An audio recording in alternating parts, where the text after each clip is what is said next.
Frank, thank you very much for your comments. There was a moment when I said to myself, I wish you would go on for a longer period of time.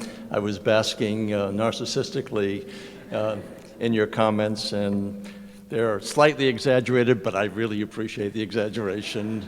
But Frank has been a friend, as he indicated, and a close friend since 2003, and we literally have traveled the world together side by side. And it's my real pleasure to be associated with a firm like DLA Piper, which is not only the largest in the world, but I think the best in the world. And I think Frank represents exactly what I'm talking about when it comes to quality and talent and sensitivity. So thank you, Frank, for your comments. And let me say to Judge Heller, pleasure to be here. Dr. Perman, nice to meet you after my wife has met you as well. Dean Haddon, my pleasure. It's an honor for me to stand this high and have two of my former colleagues, one here, Senator Tidings and Senator Sarbanes, have to listen to me. Congressman Cummings, thank you also for the great work that you do.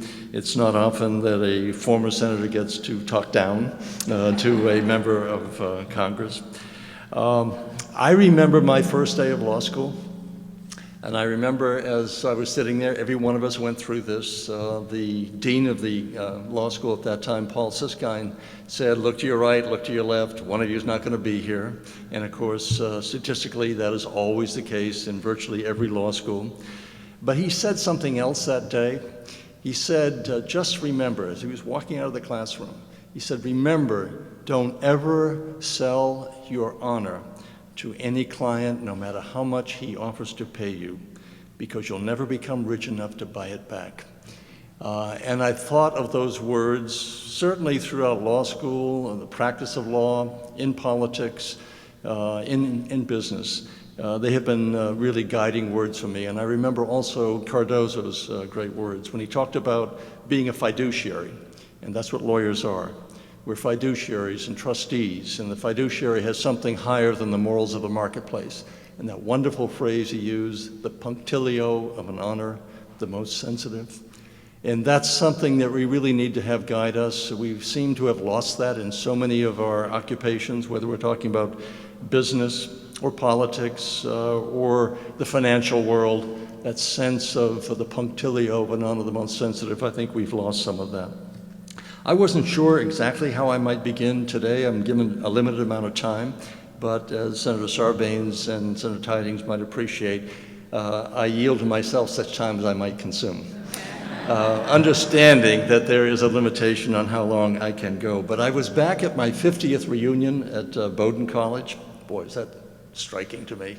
I don't advocate it for everybody to go back to your 50th, but in any event, I was asked to say a couple of words, and I reminded my friends that when I was a senior at Bowdoin, we had one of the most popular professors of all time. He was a religion professor, and that's not why he was popular. He was popular because he always asked the same question every year in the final exam. Discuss the wanderings of St. Paul. And of course, we loved him because we wouldn't do anything all year long. Then we'd gear up the night before and then go in, and we thought we'd ace the exam. Until my senior year. We walked in, sat down, I looked at the exam, and it said, discuss the meaning of Christ's Sermon on the Mount. Everybody's hands started to tremble. Several guys got sick. Many left the classroom. I stayed for the full 3 hours, and I wrote and wrote and wrote in my blue book. And then, to the astonishment of my professor, I turned around and I walked down the center aisle with what Mark Twain might call the calm confidence of a Christian holding 4 aces.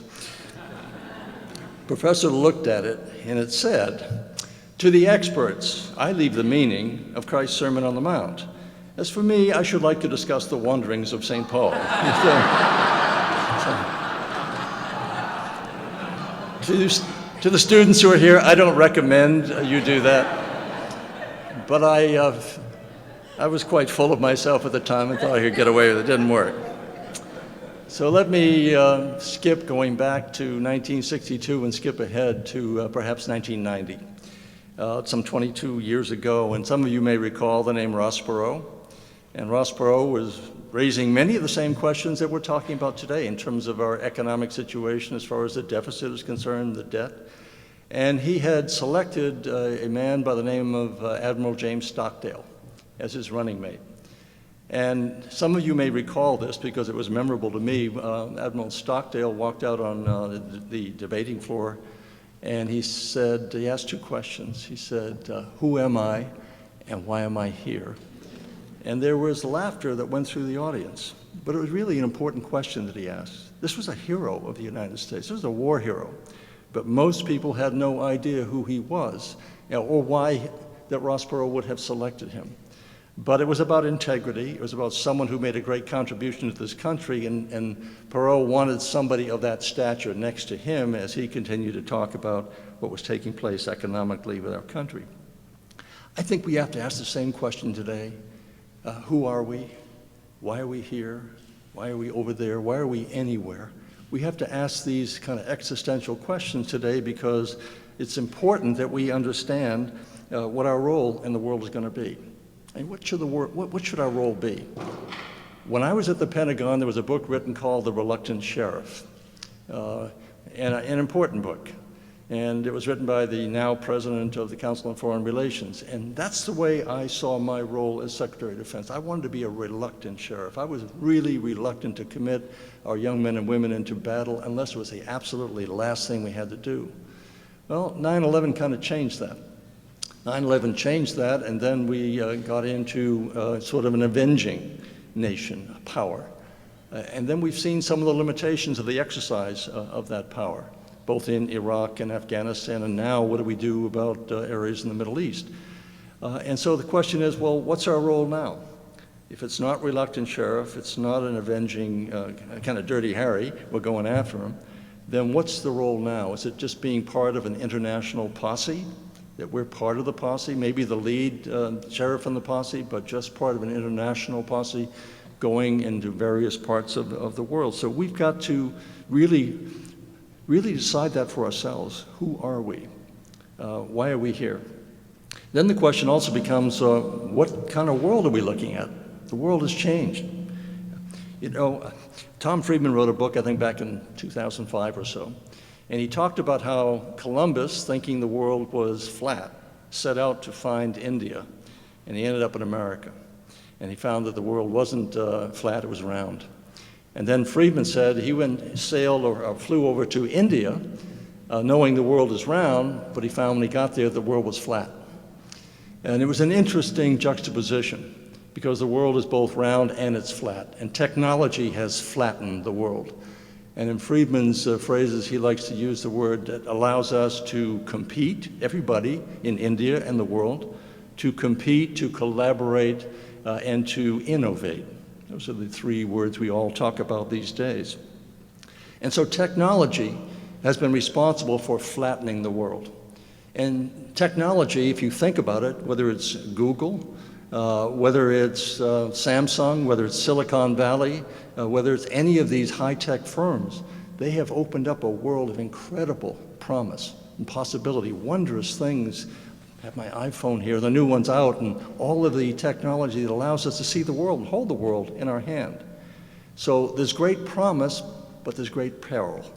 And that's the dilemma that we face, because the same technology that Bill Gates has developed is the same technology in the hands of the bin Ladens, the past and those of the future. So we have this dilemma that we're living in a world that has been flattened, and so everything is accessible to virtually everyone today. And so we have both promise and we have peril. And I think frequently about the words of Churchill in that great speech that he gave in the Iron Curtain speech. He said, "We may one day return to the Stone Age on the gleaming wings of science." Beautiful phraseology, kind of masking what we're talking about. We're talking about a nuclear exchange between us and the former Soviet Union. So this is the world in which we now have to decide what we do. And it's a world of great transition and turbulence. If you read any book today, our students who are here looking outside the law, Alan Greenspan, what did Alan Greenspan, it's called The Age of Turbulence. What was the book that Bob Rubin wrote? In an Uncertain World. We had Mr. Taylor who wrote the book, The Black Swans. So we're living in the age of black swans, the age of the unthinkable. But for me, I go back even further. It was the Tofflers, both Alvin and Heidi Toffler. They wrote Future Shock. When did they write it? In the 60s. And that notion that we were going to see time actually speeded up by events, and that the accelerated thrust of time was going to shake everything in the hurricane winds of change. That was written back in 68 or 67, somewhere in that time frame. Well, we're living in this age of future shock, in which we've seen customs, traditions, relationships, institutions all kind of swept away in this hurricane wind of change that we're currently seeing. So it comes back, how do we cope with this? What is our role? Are we the sheriff, the posse? Are we going to avenge things that have been done to us? In the short term, if we look to the areas, I was going to focus on three areas just quickly, because I won't use the full time I allotted myself. If we look at the Middle East, then Iran, then China, you can just look at the complexity of what we have to do. The Arab Spring, we're all familiar with what has taken place. We saw it in Tunisia, then in Egypt, in Morocco, in Jordan, and elsewhere. But we saw the Arab Spring, we're seeing the Arab fall at this particular point. What do we do? What can we do in this, under these circumstances? The fact is we have, as a general proposition, our role in the world has been reduced somewhat. Our ability to influence events has been somewhat reduced. We can't call on Mubarak and say, take care of this problem. Make sure you don't overrun our embassies in Cairo. We can't have that kind of an influence because they are going through a position of transition. And they're trying to develop their own institutions. We hope it'll lead towards democratic institutions, but we don't know that yet. They've had an election. We think it was honorably achieved as such. They went to the polls, they voted. But they're trying to create institutions now at a time when there are others in their society that don't want to lose the power that they seek. So we've got to take care how we manage that relationship. We're looking at Syria. What do we do in terms of the killing that's going on? And one thing that we've always learned, before you take any military action, you have to define what the objective is. What's the mission? Clearly defined. Is it achievable? What are the costs, both in blood and treasure? And then what's the exit strategy? You don't do it unless you have those key four things in mind. So we're now trying to work with allies in the region to come up with a solution to prevent the slaughter that's taking place under a dictatorial regime. But we're limited in what we can do. So you have Egypt up in arms over what has happened recently. You've got Syria in a state of some disarray. You've got Lebanon now being pulled in. And then, of course, there is Iran. What to do about Iran? There are only three options that we have available to us, and they're all bad. We have the present plan to intensify sanctions. I think that has produced some positive results. At least it has put a squeeze on Iran, not enough to satisfy me, and we haven't had enough support from either the Chinese or the Russians on this. So one thing is to continue to intensify the sanctions. The second would be to, okay, we have to go to war, whether Israel goes on its own or with us or we take the initiative. That's another option, with all sorts of untoward consequences that would be involved in that. And the third one is to live with a bomb, to let Iran say, okay, you have a nuclear weapon, and so what? All of those options are bad, and I think the best thing we're doing right now is to try to intensify the sanctions, see if we can't get the Chinese and the Russians to do more, and to send the signal to the Iranians that they can't continue to split the UN Security Council, and that the Chinese have just as much interest as we do in making sure Iran doesn't get a nuclear weapon. Absent that, the risk of war, I think, comes much higher on the agenda. Let me say just another word about China, then I'm going to cease and desist. I just returned from China. I spent a week there. I spent lots of time traveling back and forth to this country. I first went in 1978. I went over, I was one of the four senators who traveled after the opening to China. And I met Deng Xiaoping, and on the way over, because I was the youngest senator, they started assigning subjects to discuss with Deng Xiaoping, Senator Nunn, Senator Hart, and Senator Glenn. And they turned to me and said, Cohen, you get human rights. It was a very brief conversation I had when I got there. But that's what they did, and Senator Sarbanes and Senator Tydings remember what happens when you're a very young freshman senator. In any event, at the time I went there, they had one hotel and no cars. Today, if you go to Beijing, it's something quite different. And so they have had a vision on where they want to go. They have lifted some 500 million people out of desperate poverty into middle class, and they are determined to lift the rest of them up. So they're going to be a challenge. They're number 2 economically. Militarily, they're no match for us. They spend $100 billion a year now that we know about, and $100 billion goes a long way, a lot further in China than $100 billion does over here, because they pay their personnel virtually nothing. So they are an economic power. They're a global economic power, and they're going to be a regional military power, and perhaps one day even a global power. So how do we cope with all of that? We have to deal with them in a way that conveys both strength from us and also respect. And there's something called, Joe Nye wrote this book called The Paradox of American Power. Well, there's a paradox of Chinese power, and the paradox is this. Whenever one country, be it the United States or China, starts to exert too much power and display it, not only your adversaries, but your allies start to align themselves in ways to constrain you. And that's what the Chinese have to be concerned about right now, because all of the countries in the region are looking at their growing power and they're getting very nervous. They want to continue to do business with China, but they don't want to be dominated by China. And they want the United States to be their, quote, security blanket. That's nice work if you can get it. Because we then have to deal with our problems right back here at home. Because there are many people who are saying, look, it's time for us to come home and deal with our own issues. Let's have a little nation building at home. It's easy to say that. It's very, I think, foolhardy to think it can happen. We cannot walk away from the world because the world's not going to walk away from us. And we can't simply come back and tuck ourselves into some kind of continental cocoon and think we can watch the world unfold on CNN or MSNBC or Fox News. It's not going to happen. So here are my final thoughts. To the students who are here, freedom cannot exist without order.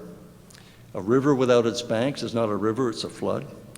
Liberty cannot yield and become license. Diplomacy is not effective without economic power and military power to back it. The world cannot be safe without the rule of law.